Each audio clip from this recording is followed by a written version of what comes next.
To our Wednesday meditation service. I'm going to read from the Daily Word. Today, with so much to share, I give and receive with joy. There is plenty to enjoy and plenty to share.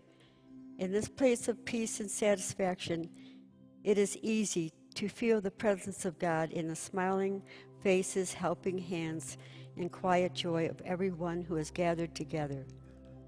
I am content with all. I have and share my abundance, love, and joy generously. So we're going to do a call and response, and I hope you respond. Okay. Just get yourself comfortable. I don't even care if you lay down on the seats. They're so comfortable.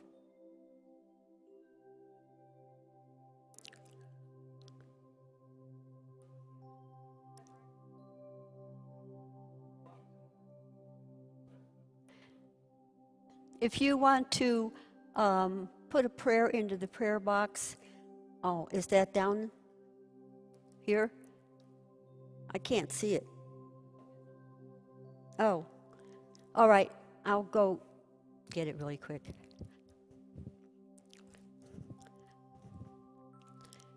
There certainly is a time for praying.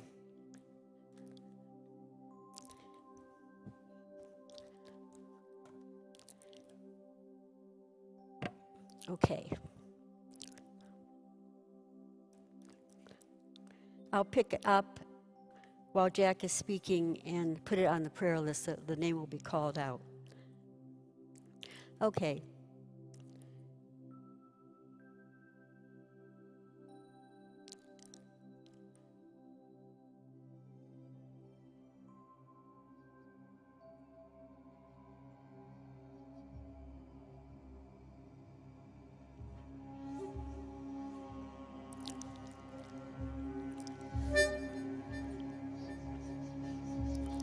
Hear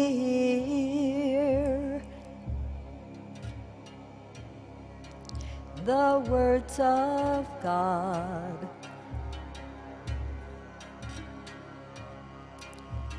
Never ever fear. God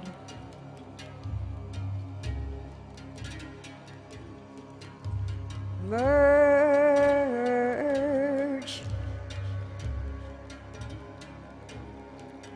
with the mind of God. Feel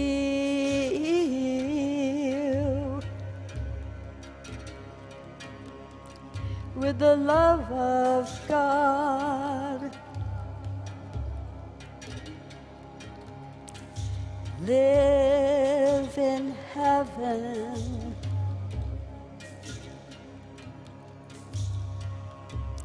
Here and now. Live in heaven.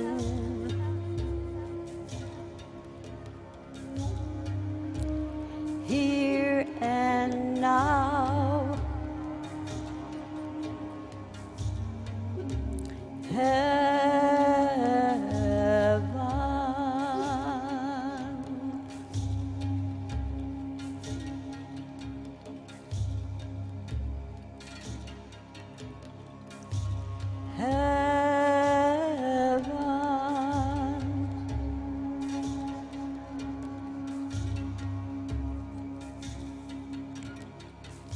Speak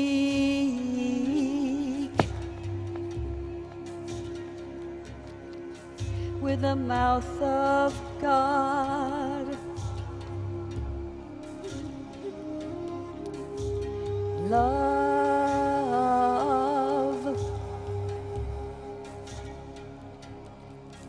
with the heart of God. Walk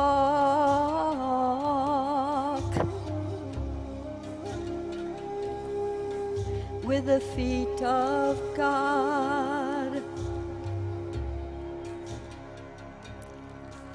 Sing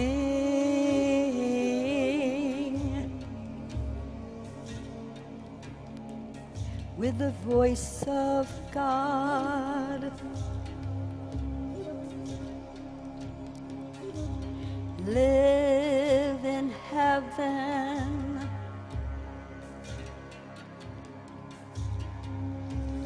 Here and now.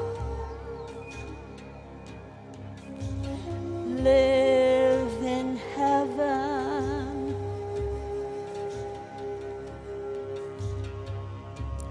Here and now.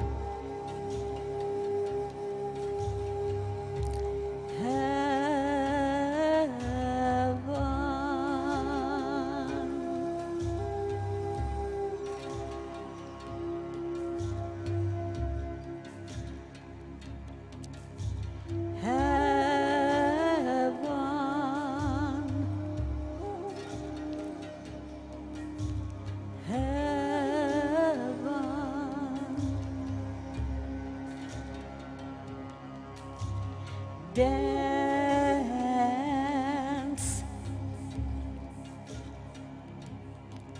with the soul of God. Walk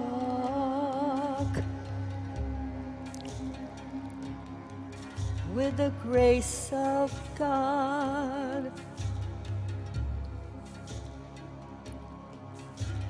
Breathe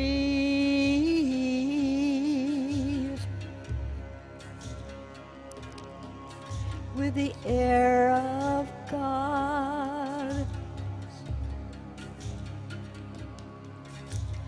Think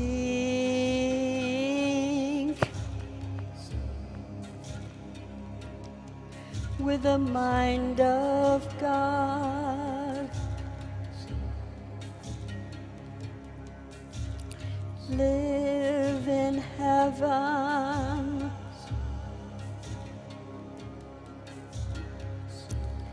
Here and now. Live in heaven.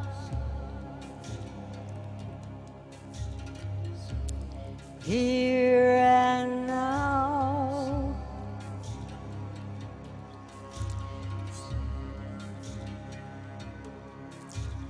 Hear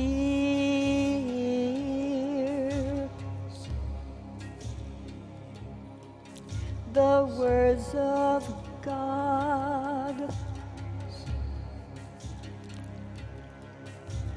Never ever fear. God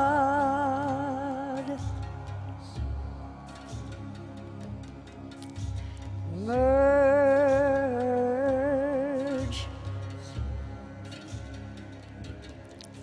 with the mind of God. Feel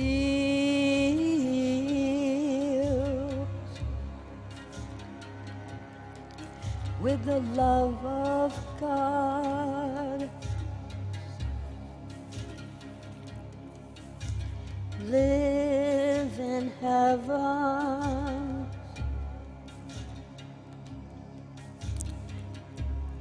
Here and now. Live in heaven. Here and now.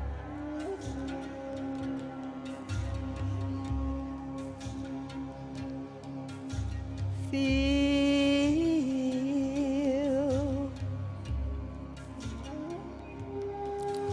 the love of God.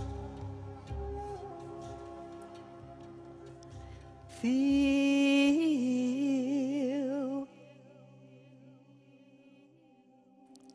the love of God. Feel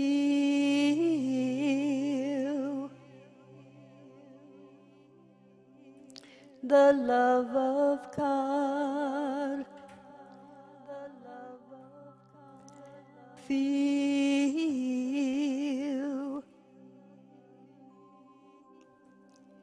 the love of God.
Alan Watts occasionally tells this story, that he was in England and he was doing a series of talks over a week, and he was staying at a hotel in Brighton,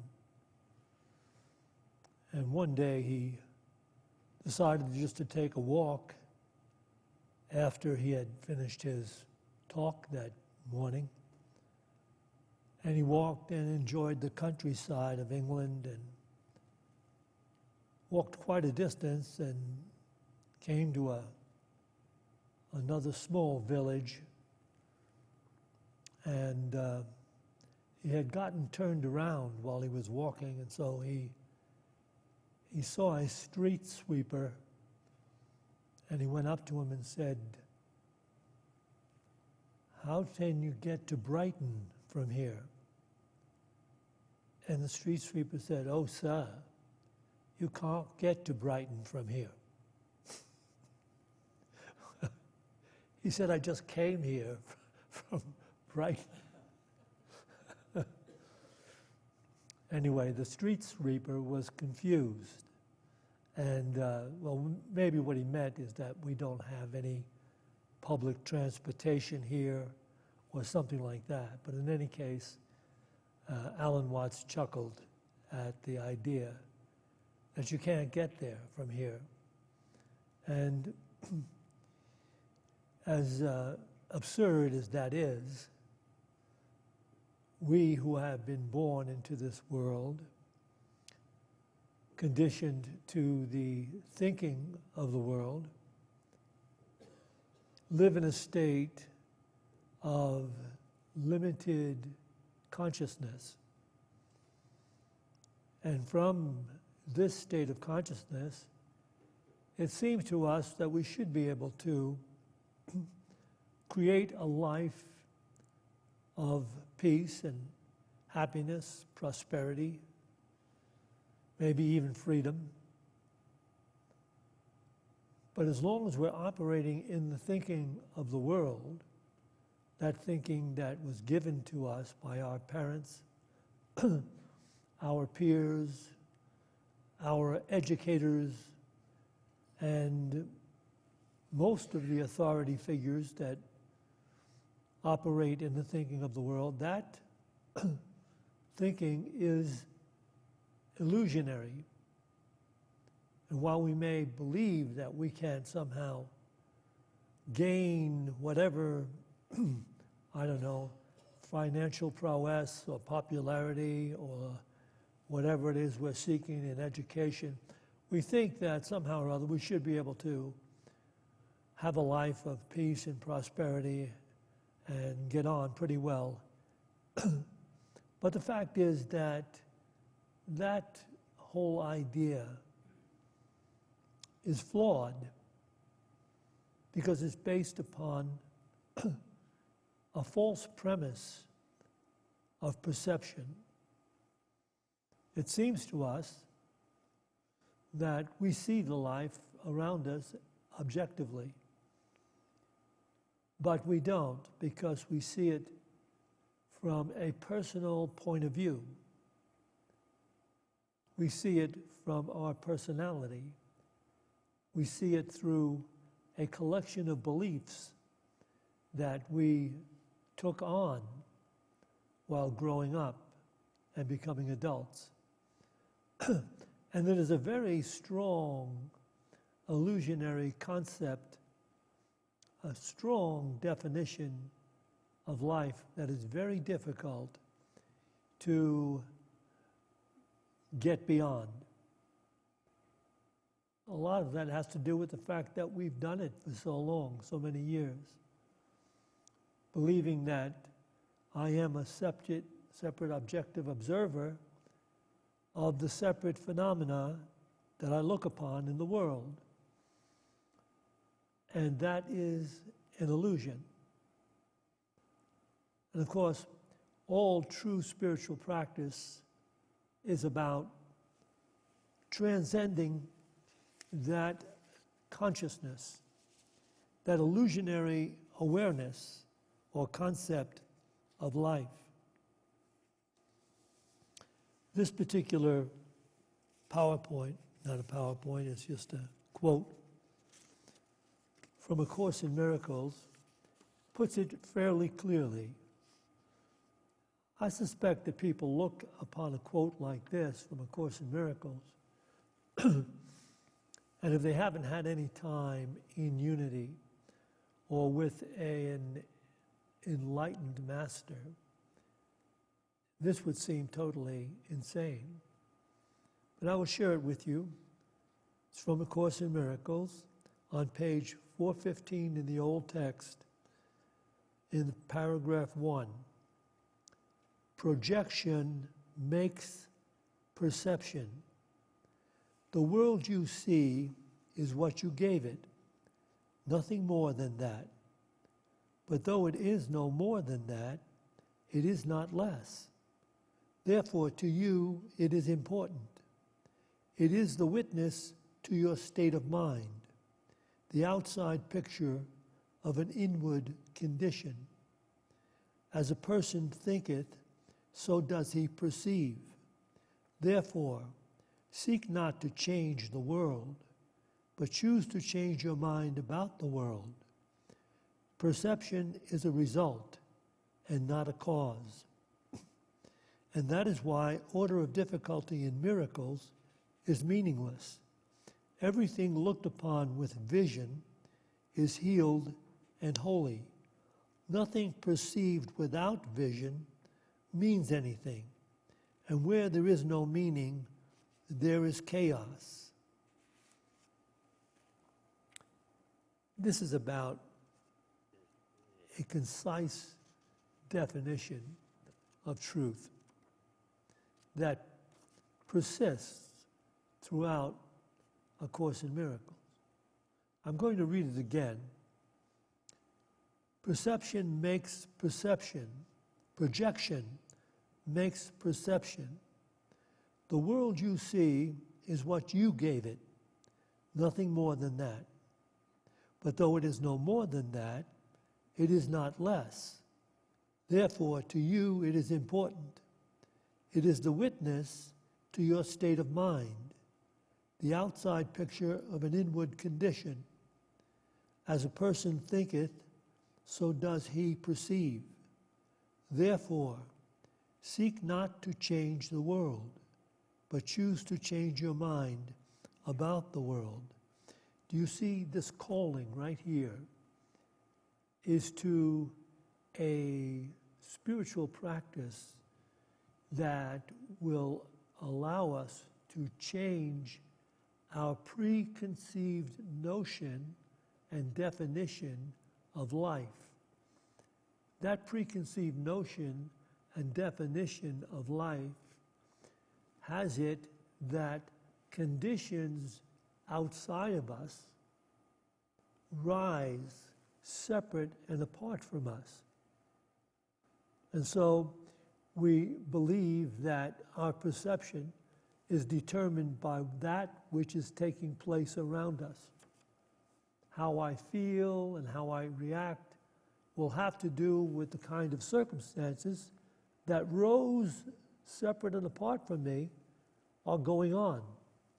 So my perception is a reaction, but actually this is saying that my perception is but a projection from within me. The world I'm looking upon is the world I inwardly believe in. And it is not separate from me. By trying to change the world while not changing my consciousness, I will fail utterly, because it is not outside of me.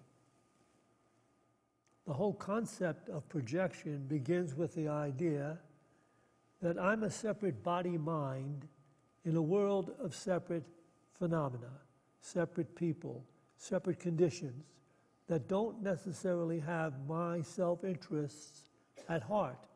So I have to go about being as wise as I can possibly be in conducting my life so that I can get as much control as I can over those separate circumstances, people, and conditions. This, of course, is referred to as the egocentric consciousness that Eckhart Tolle speaks directly to over and over again.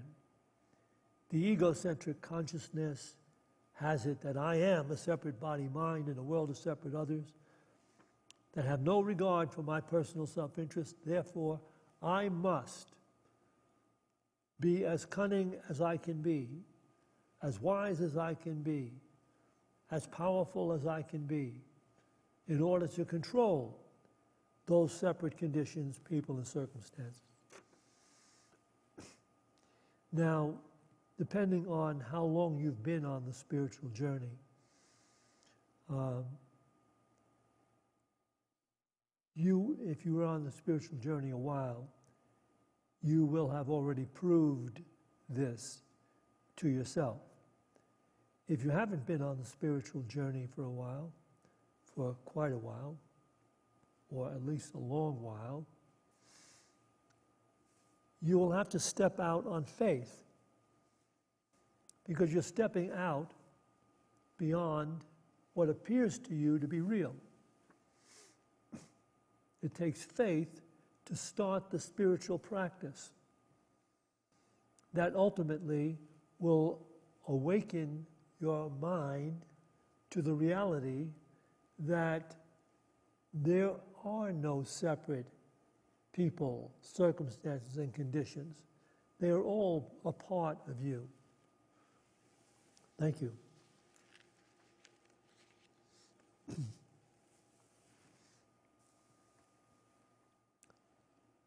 And if then that is true, that I am simply experiencing my outlook on life, which is determined by my inner collection of beliefs. So I'm projecting on conditions and circumstances this illusion of being a separate self. And that can only be corrected by determined spiritual practice.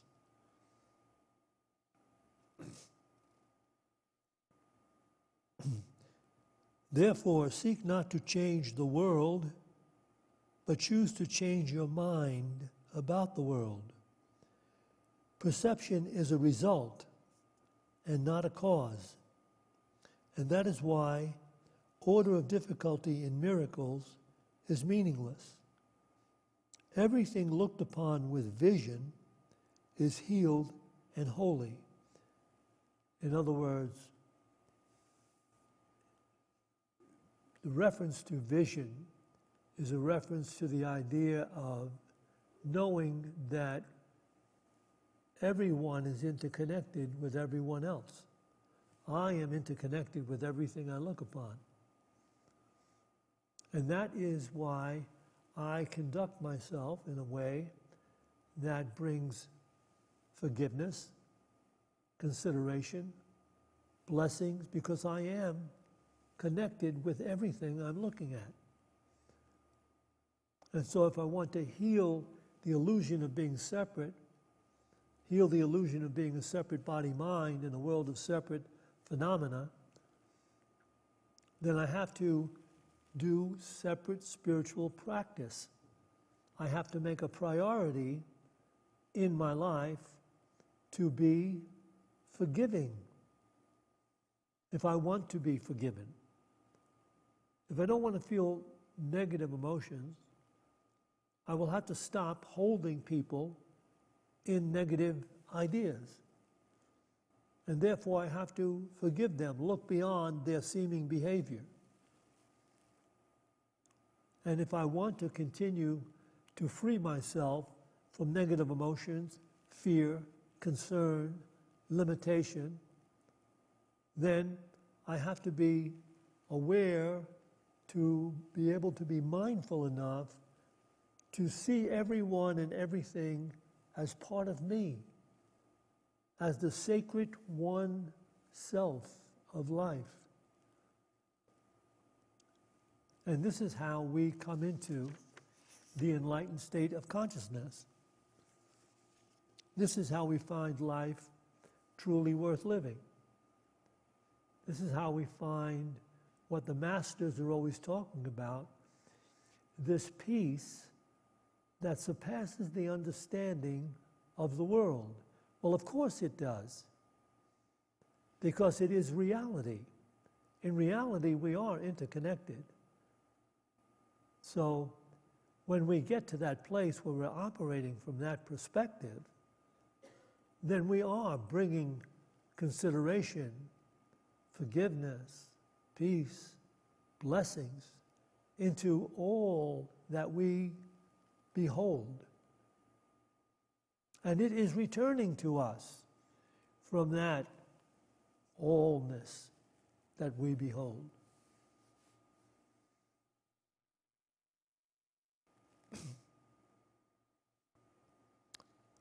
I remember that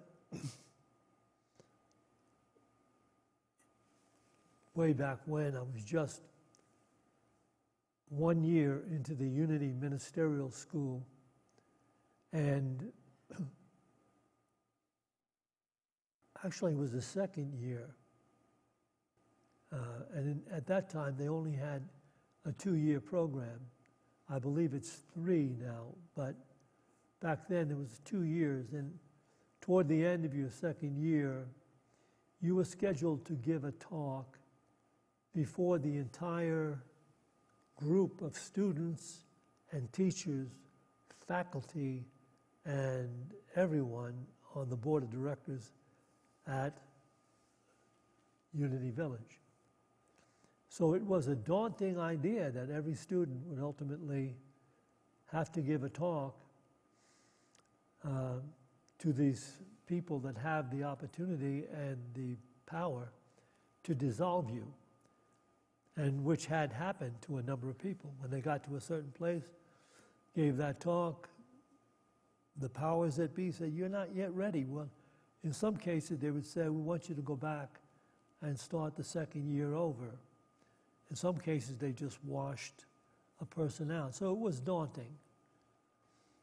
And I remember that Norma and I, we didn't have any great financial means whatsoever at that time. We were living in a low-income housing project where I worked as a janitor after school. The school would go from 8 in the morning till about 12 or 1 o'clock, sometimes 1 o'clock. And I would go to the housing complex and do 6 hours of janitorial work in a huge, housing complex filled with kids and people that had very little regard for the premises. So it was a difficult job that I had.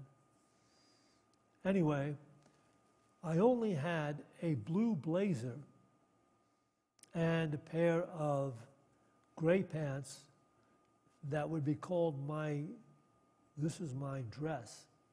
This was what I would wear if I went out. That's what I wore when I went to interviews to get into Unity. But we believed I needed a new suit in order to give this talk. And Norma decided she was going to make a suit. And my mother, who lived back in New Jersey, worked in an embroidery factory and had access to all kinds of material, sent Norma flannel material. She was going to make me a beautiful gray flannel suit. Norma never made a suit in her life and has never made one after that. And for good reason. There's a certain skill involved. I'm off the talk now. It's okay. Just follow me. Certain skill involved in making a suit. But she's measuring me day and night. We had about a month before this talk was coming up. She is measuring me day and night and trying to come up with this pants and this suit jacket, a suit jacket, made from scratch out of flannel material. Anyway, along the way, I'm being very considerate about it. All this measurement taking place, I'm thinking she'll get it done. It'll be a beautiful gray flannel suit. When she finished, it wasn't anywhere near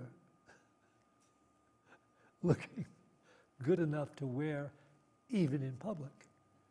It had, the pants, here's another thing about that suit.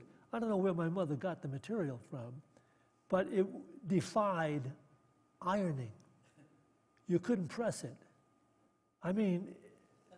The pants looked like stovepipes. There was no crease in them. And I don't know what she did, why she didn't believe it needed shoulder pads. I don't know. But that suit hung on me like I had been out in the rain for a week and slept in it. And yet, she saw it differently. She said, oh yeah, it looks great, it looks great, it looks great. And I didn't have the heart to tell her, geez, this is terrible. I said to her, I'm like a day or two before the big talk, I said, you know what? These gray pants will go really good with my blue blazer. She said, oh, no, don't separate them. Wear the suit. And so, at the time, I was also reading a book whose title was Psychic Discoveries Behind the Iron Curtain. And it was about the psychic phenomena of certain people who were able to imagine themselves being someone of high estate in Russia, and people would actually believe it was them. In fact, one character who was practicing this ability to project the idea of himself as looking like Lenin, the communist leader, was able to walk through the palace guards all the way into the chambers where Lenin conducted his office and his affairs, because he believed himself to look just like the communist leader. And I said, if this guy can do that, I can make people believe that this suit doesn't look like I was out in the rain for a week, that it really looks like a great suit. So I held this consciousness that I'm looking grandiose. And I went and I gave the talk. Nobody said a word about the suit. I don't know if it really worked, that they said, gee, that's a really beautiful suit he's wearing, or whether they said, or they felt sorry for me. I don't know to this day, but I did pass. So that's the story of projection that makes perception. And I've noticed, because I've practiced this over the years, you can create the life that you're seeking to live. And if you create it in relationship to the reality that you are interconnected with everything, life works for you instead of in separation from you. And that's what I'm talking about here. Let me read this to you as well from A Course in Miracles.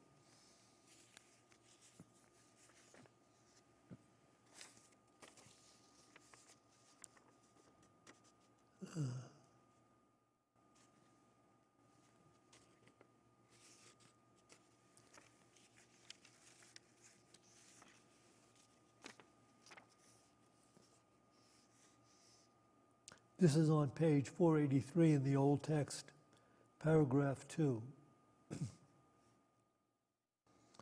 Perception is a choice of what you want yourself to be, the world you want to live in, and the state in which you think your mind will be content and satisfied. I'll get that, just that first sentence again. Perception is a choice of what you want yourself to be, the world you want to live in, and the state in which you think your mind will be content and satisfied. It chooses where you think your safety lies, at your decision. It reveals yourself to you as you would have you be. And always is it faithful to your purpose, from which it never separates, nor gives the slightest witness unto anything the purpose in your mind upholdeth not. Perception is a part of what it is your purpose to behold. For means and end are never separate, and thus you learn what seems to have a life apart has none. I'm going to read that again. Perception is a choice of what you want yourself to be, the world you want to live in, and the state in which you think your mind will be content and satisfied. It chooses where you think your safety lies, at your decision. It reveals yourself to you as you would have you be, and always is it faithful to your purpose, from which it never separates, nor gives the slightest witness unto anything the purpose in your mind upholdeth not. Perception is a part of what it is your purpose to behold. For means and end are never separate, and thus you learn what seems to have a life apart has none. You learn to realize that what seems to have a life apart, which is this personality that we carry on in the thinking of the world, thinking it is apart from everything we look upon, but then coming to realize it is not apart at all. And so we're still continuing to seek that place of peace, satisfaction, and fulfillment. But we're taking a different tact, because now we're opening the mind to realize its interconnectedness with everything. Therefore, we're becoming more keenly aware of limited consciousness ideas, of blame, condemnation, fear, resentment. You see, that's the outer directed world in which people are born and raised and educated. That's the world where conflicting ego-centered ideas of self continue on and on and on. And there is no peace in that. And no one can bring a life about that will have true peace or the majesty and joy of being. To do that, one must transcend that thinking by making the ideal a mind that is purified of negative concepts, blame, and condemnation. So whenever we have negative emotions arising within us, we have to pause. And we have to know we don't have to go through this. We don't have to have an enemy outside. We don't have to have limited feelings about some conditions that are taking place or some job where we work. We don't have to hold that, going through it, gritting our teeth as we deal with the conditions and circumstances that are coming through us, because we do not see ourselves as interconnected, but see ourselves as a separate person apart from all that, and resisting being considerate, kind, forgiving. We're resisting that. And that's the ideal, that we take to task our own awareness and we transcend the thinking of the world. Look at it. You will still be in the world, but you'll not be of the world. You'll still conduct your life in doing what it is you do, whatever talents you want to pursue, whatever kind of work or profession you're seeking. All of that will remain what you do and what you choose to do, but you will not do it in the illusion of separation. You'll do it in the awareness of being one, and you carry that divine awareness into all of your relationships, and life then blesses you with insight, wisdom, understanding, joy, and peace. But as I said in the beginning of this talk, if you haven't been on the journey for a while, and for some length of time, it means that you have to step out on faith. Because you can't just do this overnight, say, okay, tomorrow I'm going to be this new being, this emissary of divine light. It might help you to do that, get yourself some really mystical looking robes and a crown maybe, or I don't know, maybe a turban, and go out into life with the whole idea that you're holy from head to toe.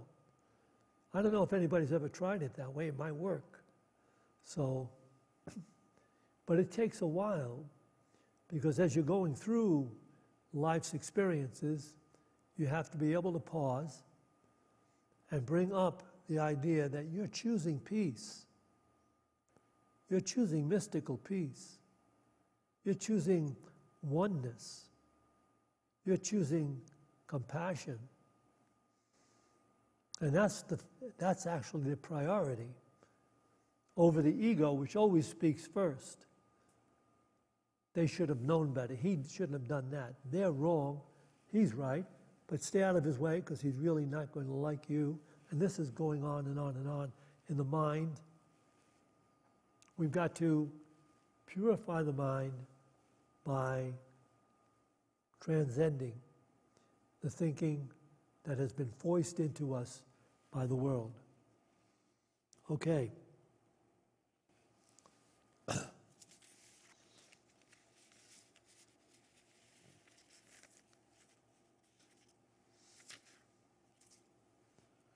So we're going to do meditation together. Meditation is one of the spiritual practices that enables us to quiet the incessant thinking of the mind in the false definition of life. The ego mind is forever attempting to gain control and power to make conditions and circumstances serve the personal self. But in meditation, we relax that incessant thinking for the separate self. We relax that. And we just become willing to be present, entertaining a divine awareness. And there are a number of ways to do this, and what we do here is usually with a mantra. So, as we take a couple of deep breaths and release the breath, we release any fears, any doubts and concerns. They're not going to just disappear, but they're going to be relaxed. You're not going to be, whenever the thought comes up, I could be doing something and making some strides toward a better life, rather than sitting here doing nothing. Become willing to be sitting here doing nothing. Because as you do that, your core nature, your God self, begins to purify your consciousness. You don't have to take any personal steps except to seek to be still and in a state of allowing this moment to be whatever it is. You want to allow this moment just to be so. So you're sitting here allowing this moment to be peaceful, and you're okay, and you're perfectly okay in this moment. So take a couple of deep breaths and release the breath and release any fears or concerns that you may have brought with you. You can bring them up again if you so decide and want to later. Right now, give yourself permission to be okay, sitting, doing what appears to be nothing.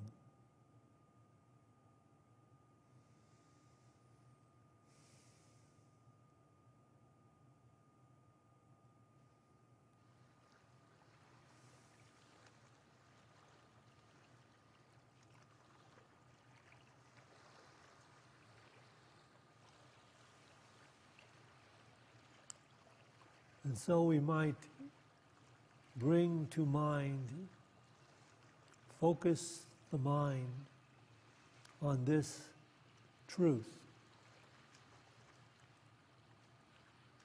Everything I look upon,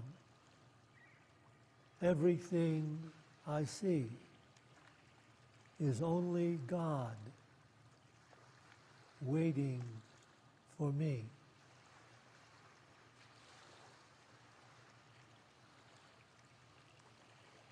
Everything I look upon, everything I see is only God waiting for me.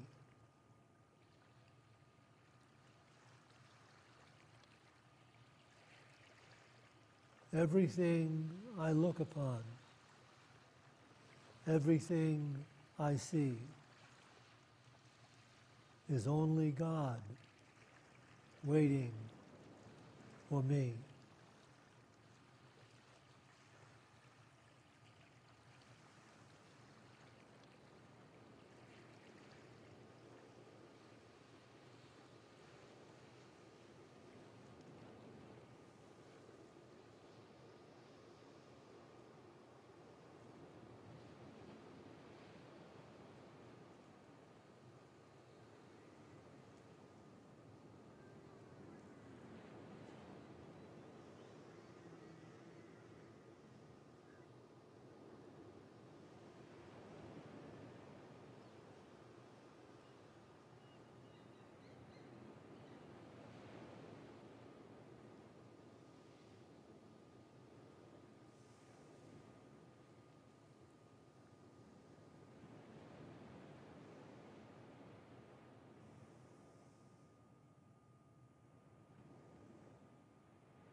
In this refined state of awareness,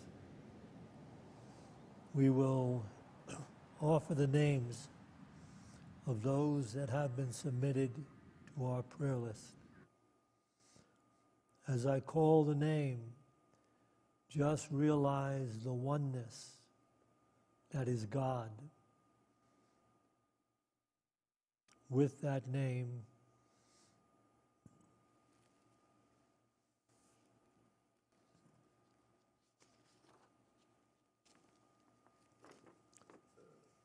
Steve Taylor, Sandy Spahn, Mike Shadle and family, Megan, Kate Beltrami and family, Kaylee Castilli and daughters, Joey and Michael, Brandon and Georgia, Wayne Bartlett, Jamie Ballou, Marilyn and Tanya, Sherry and Davon, David Booker, Marcy, Rebecca, K.O., Lisa Baba, Nancy Lindsley, Steve, Israel and the Gaza Strip, Ukraine, Joe Biden, Liney, Unity Community, Manatees, Dogs Everywhere, Sharon, Warren, Steve Hughes, Don Mulvancy,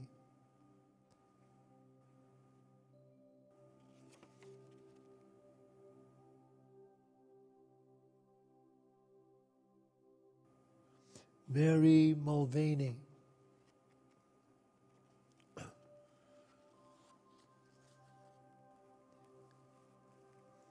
you can also now call out a name for prayer. D. Matthew and family, S. Casey and family, S. Daniel and family.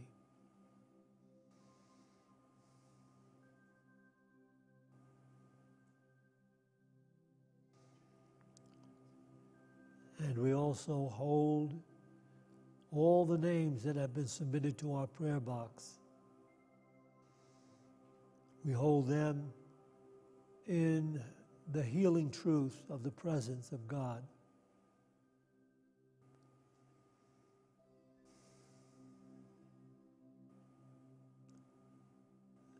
And we'll take this moment to embrace the vision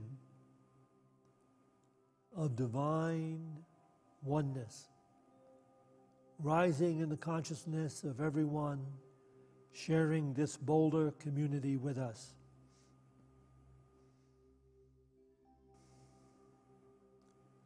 And this divine oneness, rising in the consciousness of everyone sharing this state of Colorado with us. And this divine awareness rising in the consciousness of everyone sharing these United States of America with us. And this consciousness arising in the awareness of all of the leaders in the Israeli cabinet and all of the people involved in the Middle East war. And this awareness rising in the consciousness of all the people in Vladimir Putin's cabinet, and all the people in the Ukraine, and all the people coming to an understanding that we are all one in God. And there is no call for vengeance or violence of any kind. But we rise into the perfection of a new heaven and a new earth, where peace, harmony, consideration, forgiveness, compassion, and brotherly, sisterly love prevails to restore the new heaven in earth. And so we pray, the light of God surrounds us. The love of God enfolds us. The power of God protects us. The presence of God watches over us. Wherever we are, God is, and God is love.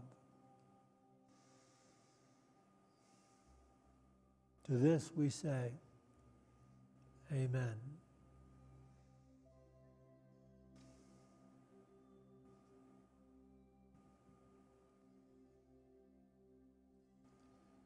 We will take an offering for unity now. Those of you that are watching this live stream, you can scroll down to the place that says donate.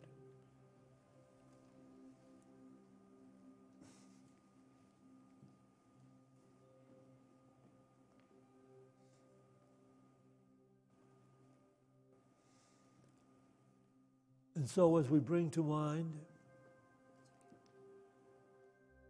that gift we'd like to make and we bring it into our hands, let's bless it with this offering prayer. Divine love through me blesses and multiplies all that I have, all that I give, and all that I receive, because I give. And so it is. Amen.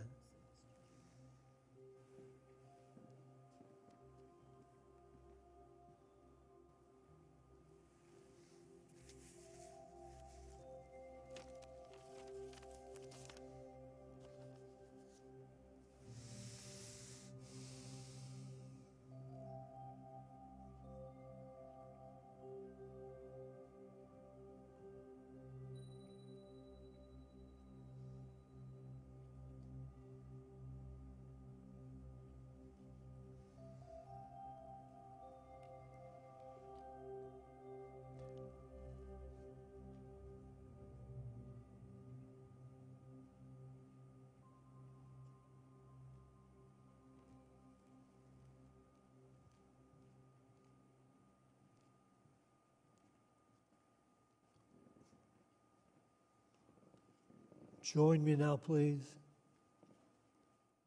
We dedicate this tithe to the will and the work of the Spirit of truth, the Spirit available to each of us, the Spirit that joins all of us. We dedicate this tithe to the victory of the Spirit of truth. Amen.